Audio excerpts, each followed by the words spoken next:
இன்றைக்கி குருமா செய்யலான் இருக்கோம். இது கார்த்திகை மாதம்னால நான்வெஜ் சேர்க்க மாட்டோம். அதுக்காக இன்றைக்கி குருமா, இன்றைக்கி சண்டே குருமா தான் செய்ய போகிறேன்.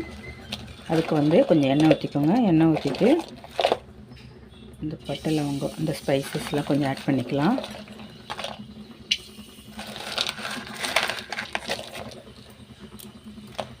சும்மா கொஞ்சம் கொஞ்சம் ஆட் பண்ணால் போதும். ரொம்ப ஃப்ளேவர் இருந்தாலும் நல்லா இருக்காது.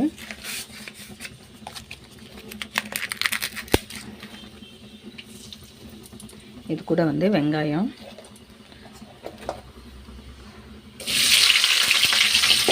பெருசு பெருசாக கட் பண்ணிட்டா போதும். ஏன்னா நம்ம இதை அரைக்க தான் போகிறோம், அதனால் கொஞ்சம் பெருசாகவே கட் பண்ணிக்கலாம். இது கொஞ்சம் நல்லா வதக்கிடும். கொஞ்சம் வதங்கின பிறகு தக்காளி ஆட் பண்ணிக்கலாம்.